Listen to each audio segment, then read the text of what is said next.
So, ladies and gentlemen, it is my very great pleasure to announce the next talk, which will be given by Eva Goedhart from the Franklin and Marshall College in the USA, and she's going to speak about linear recurrences and powers of primes. Please. Thank you very much. First, let me thank the organizers for inviting me. This is a great honor to be here in Morocco, and I'm so pleased that I was able to make it. I know several speakers were not able to, and there have been a lot of things happening, and I was on that list of things happening, so I'm so pleased that I am able to make it here on time and in person. So thank you all for having me. And I am going to talk to you about linear recurrences and prime powers. And I have not quite the slide that you might have predicted. For example, I'm going to be writing on my slides. So this is a version of a chalk talk, a board talk, but on an iPad. So we're going to see how we do today. So first, before we begin, I want to start with some definitions. I always find it's very useful to start with some basic ideas because we're all coming from different areas of mathematics. Even though we're mostly in the same region of that area, it's still helpful to define the terms to make sure that we all can follow something that's happening. So let me start with something that is basic to my work, is Diophantine equations. So Diophantine equations, you heard a little bit of, let me change this one moment. A little bit of with Michel Waldsmith's talk. And you'll, I'm sure, see many more. But a Diophantine equation, for my purpose, is essentially a polynomial equation in usually more than one variable, for my purposes. And I apologize, my handwriting is not perfect, but hopefully you can still sort of read. Sorry, Eva. Yeah. I can take this one. Sure. Okay.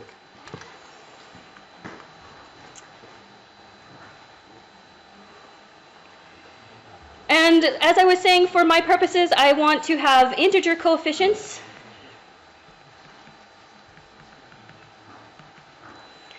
And we want integer solutions. So certainly writing something like this up on the screen is difficult to understand what I mean. So one nice example would be, for example, Fermat's last theorem, where you have x, y, and z non-zero, and you're looking for integer solutions when n is bigger than or equal to 3. And so remember, this was proven by Wiles and Taylor a little bit ago at this point. And so this was proven to have no integer solutions, but that's the kind of Diophantine equations that we have. Yes?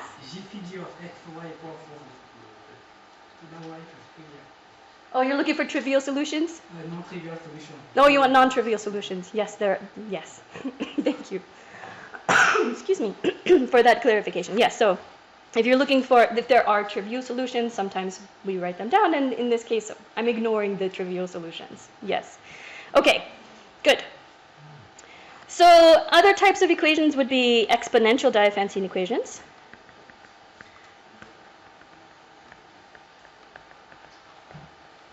And those are the ones where the variables end up in the exponents. So for example, if we have 2 to the x plus 3 to the y equals 4 to the z, there are more trivial solutions here, yes?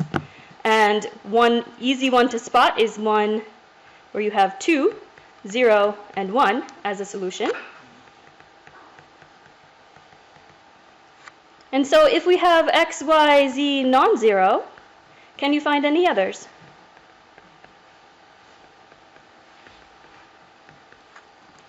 Do you mean pi through the z?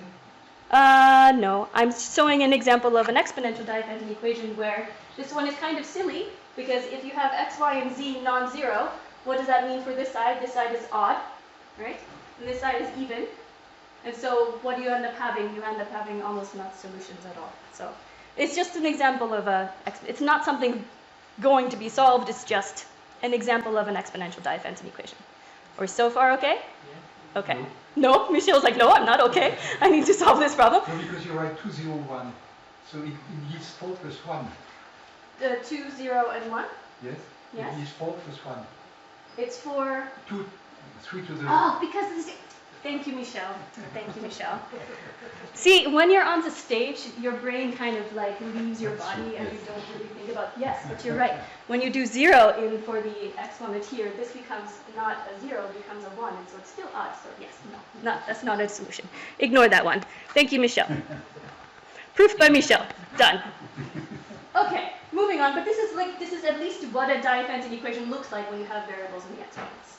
Okay. So, let's see.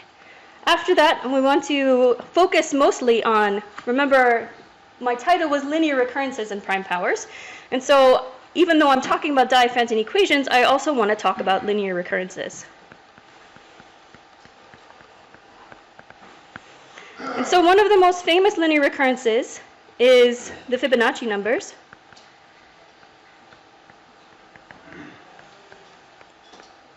Where if you start with 0 and 1, and then you add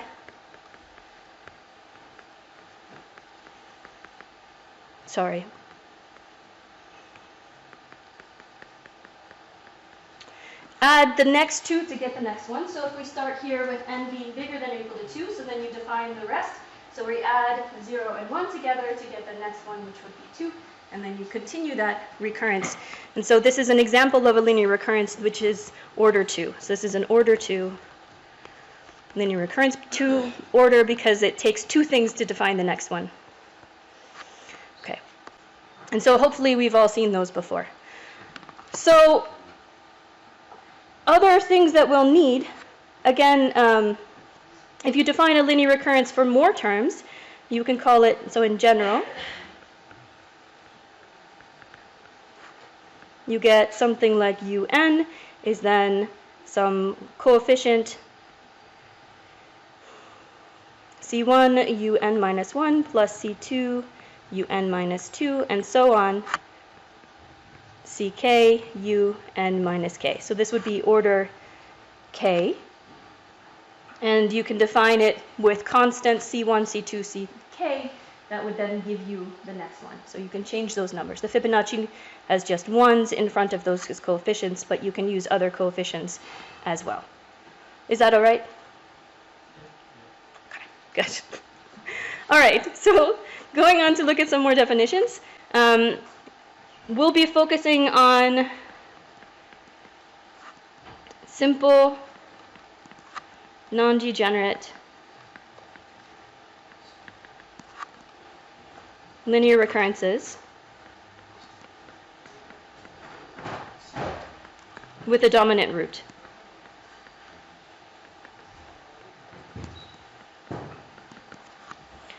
So if we take a linear recurrence, we can define its companion polynomial.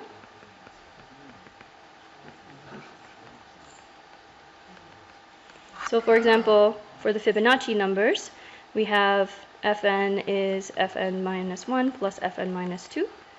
Then its companion polynomial takes those coefficients, the 1 and the 1, and it's order 2, and creates a polynomial. So this is 1 x minus 1. So this is where those coefficients are coming in, and this is where we see the order.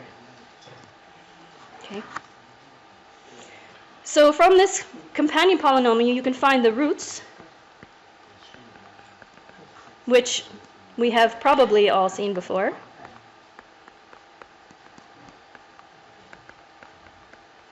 Whoops, there's supposed to be a minus in there. I'll just leave it as beta since we're running out of room. And from those roots, we can see that one of them is greatest. So if we look at alpha, it is greater than 1. And the absolute value, which doesn't, it's greater than beta. Okay.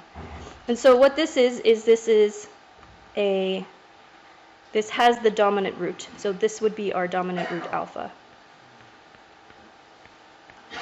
So in other words, if you're looking at a linear recurrence, you can define its companion polynomial. You find the roots of that companion polynomial. If one of them is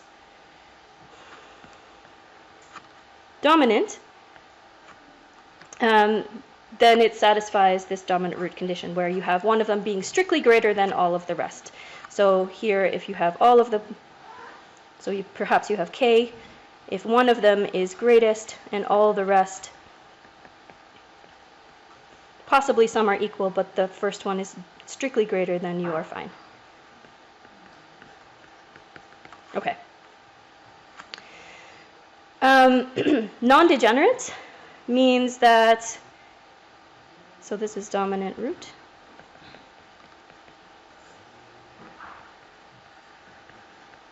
Means that if you're looking at the ratio of alpha over beta, this is not a root of unity. And so if we wanted to define that in general, what we'd look at is all of the alpha I over alpha j and being not a root of unity. Then we'd have a non-degenerate linear recurrence. Okay.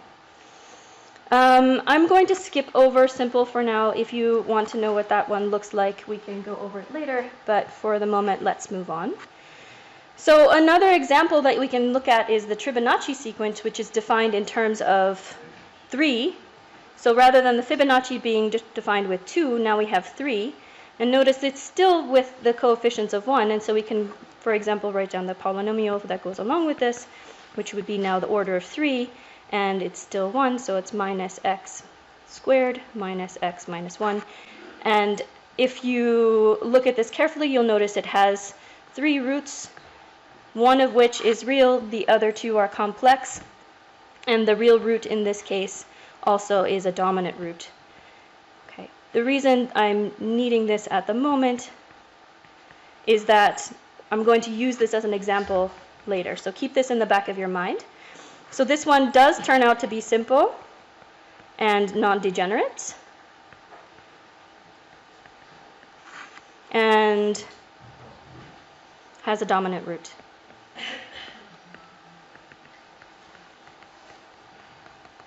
Okay, good so far? Yeah. All right. Okay. So just to give you a few ideas of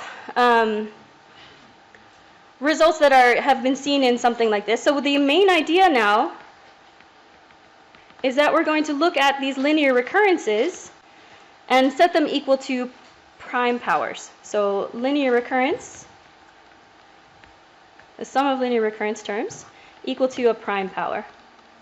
And so there have been many, many results on this, and just a few of them are listed here, and these are the ones that are going to be of most interest to me today. So we have the sum of 2 Fibonacci numbers is equal to a power of 2. The sum of 2 generalized linear recurrence terms is equal to now a number w times a product of primes to powers. Notice that these products of primes, the primes are given ahead of time, so the primes are fixed, as is w. But the z's are the things that were part of our solution. We're trying to find solutions to these Diophantine equations. So these are Diophantine equations.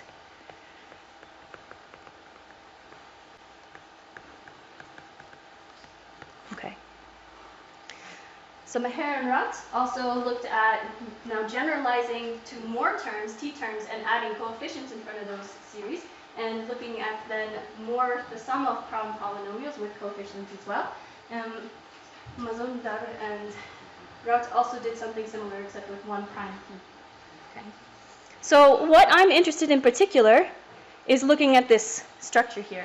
So again, we have a generalized sequence, capital U and little u, same idea. They're a generalized linear recurrence. We're going to add coefficients, lambda 1 to lambda k, and we're going to look at what happens when we've got a w fixed and the pi are fixed. And so looking for solutions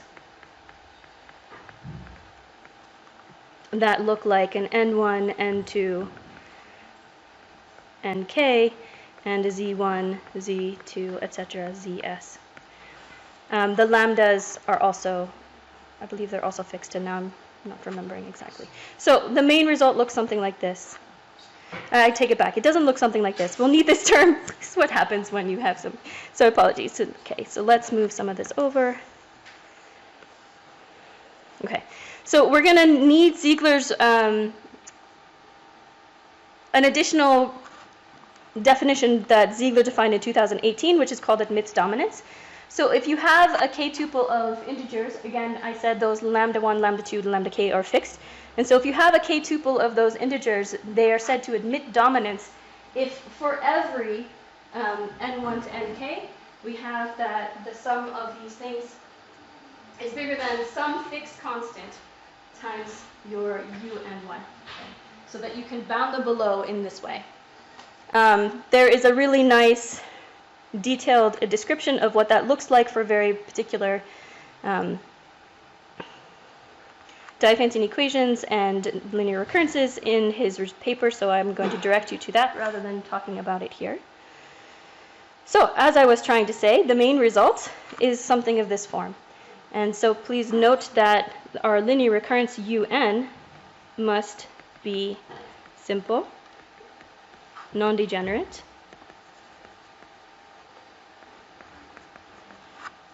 have a dominant root, and as we pointed out, it also needs this condition that Ziegler defined, which is admits dominance, that these lambdas admit dominance. So if that's the case, then for this Diophantine equation that we have here, we have an effectively computable constant c, which if you give me a linear recurrence, you give me the lambdas, and you give me the primes and the w, then I can find the c so that the max of all of these n1 to nk, z1 to zs, that's what our solutions are going to be to this Diophantine equation. They are bounded above by a constant c, a constant that we can find given all those information. What this means then is that not only is there a finite number of these solutions to this Diophantine equations, this shows that there's a finite number, but it also shows that, you know, if that bound c is small enough, we can just run a computer algorithm to find them all, which is really nice. Okay. Sorry, no? Yeah? My dominant root, you need just one dominant root, right? Yes, one dominant root. Just one. Just one. Okay. Correct. Okay. So going back to our Fibonacci idea, so if we're looking at the Fibonacci's, and then remember I said it satisfied all the conditions of the theorem, and so if we're looking at a smaller Diophantine equation, Tn1 plus Tn2. So notice my lambda 1 and lambda 2 are just 1s, and my w is 1, and the only p that I have is 2. Then the solutions are going to be an n1, n2, and a z1. And using this algorithm, using this, I can find that c, and that c looks like 10 to the 17th. And so, and so this is still kind of big, but at least I know the solutions are finite. But thankfully, just knowing that they're finite and knowing that, you know, I have this upper bound is enough to get me that I can get what all the solutions are. So these are all the solutions that we found using some additional ideas from a 2001 paper from Ziegler and his co-authors. So this is, I think, a good, interesting result. Okay. So I wanted to give you a little bit of an idea of a proof. So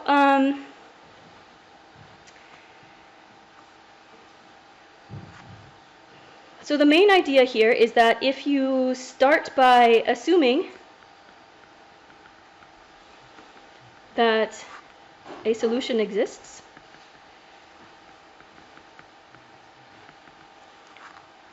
to the Diophantine equation, and remember that Diophantine equation looked like a lambda 1 u and 1, and so on, lambda k u and k equal to a w p1 to the z1, and so on, ps to the zs, then with the conditions that the lambda I, lambda 1 to lambda k admit dominance.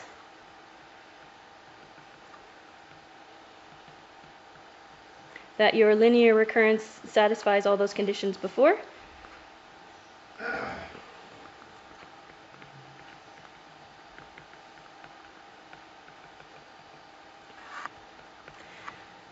Then, from this admits dominance result that Ziegler had, we start with a constant c, and we have that these lambda 1 to u and 1, etc., bounded below by a constant in terms of that u and 1, okay, to the alpha, to the n, my apologies. No. So from here, the main idea is to track the constants that we have. So there's a computable constant coming from Ziegler here. And there is additional computable constants that arise doing these things. So we have one from Ziegler. And to start with, we try to bound the differences .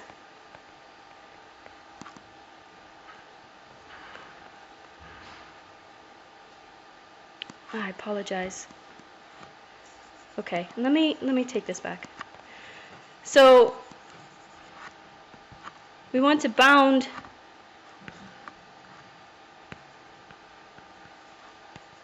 the n1. That is the primary goal, because once we bound n1, we can use that to bound the zi. So n1 is the one that is the biggest. Remember, n1 is going to be bigger than or equal to n2. This is one of the conditions that we had, and they decrease in that way. So if you get a bound on n1, then you've bounded all of the n. And what ends up happening is that you can take that n1 and use it to bound the zi as well.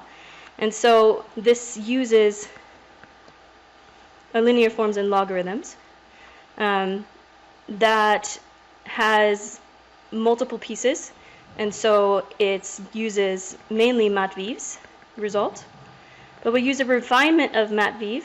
Apologies.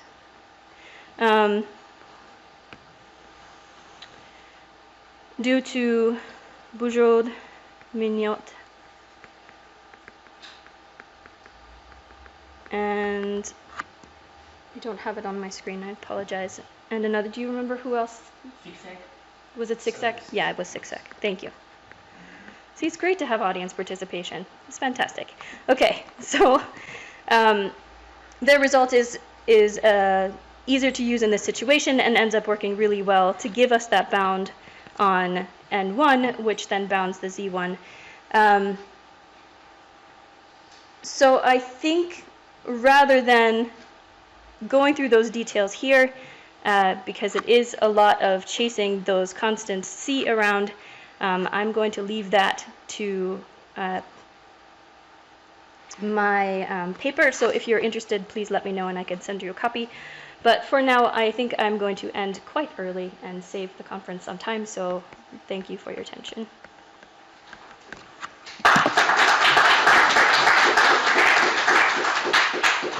Thank you very much for the wonderful presentation. Are there any questions or comments?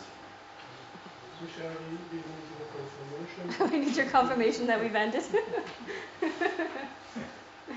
As far as I understood, there is Baker's method in Yes, design. there is Baker's method. And so this 10 to the 17, it comes from Baker's method. It does indeed. And I also assume that you, as far as I know, you have to apply some reduction algorithm coming from Baker and Davenport to bring down this huge bound and to really determine the solutions. Yeah, we end up using the Baker's method several times in reducing each difference of the exponents down multiple times until we get something that's usable. And once it's something small, then we use a larger result to pull them all together. Exactly. More comments, please? Thank you so much for your talk. Since you use the Baker method to solve this kind of problem, I think so maybe this problem can be generalized for example, the case where the dominant root of your linear recurrence sequences is at most 3. Possibly. You can use from Yeah. Yeah. Yeah. Certainly mathematics is a beautiful subject in that once you find and discover something, the next step is just around the corner. Yeah. So once you see it, you're like, oh, but we can push this even further. We can take in the extra and make it even bigger and greater and more general, which is, yeah. Yes, by combine your idea maybe with this paper of Mignot, Chouret and Tigerman. Something like that. Yes, we can do it. Yeah, I'd love to talk to you more about it. Thank you.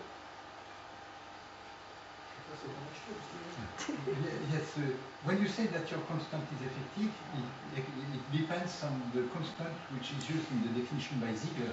Yes, so I mean effective is maybe the wrong word because effective just says that, okay, apologies. When you say effective, do you mean that the constants are computable? Yes, then yes. Yes, it depends on Ziegler's result that you can start with that C value. Yes. In your example with the Fibonacci numbers, Yes. what is this constant of Ziegler? I don't recall off the top of my head. Huge ones or small ones?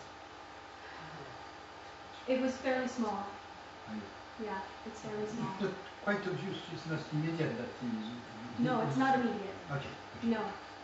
Ziegler's paper details how to find these constants, and it takes about 2 pages to define how to create those constants. So it is not immediate. Yeah. I was a bit surprised by the result of Meher and Raut in 2017, Yeah. where they do not have a power, but they have a sum of bi p to the zi.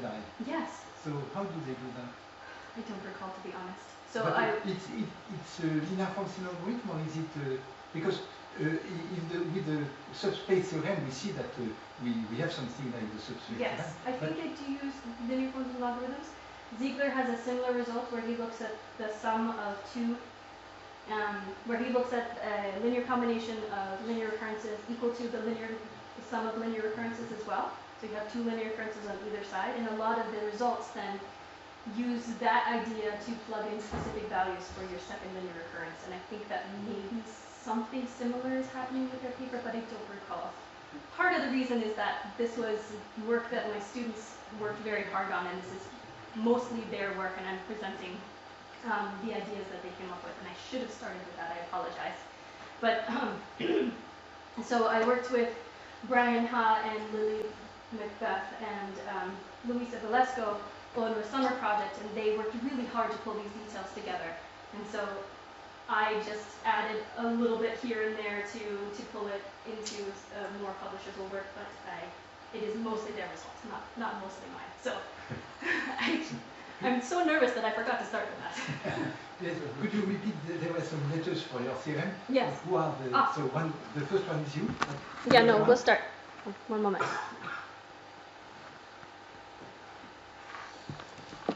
So these are students who are looking for PhD advisors, in case you were curious. No, but... Yeah, no, but you were looking for their names. Ah, shoot. Okay, well, I will write them down.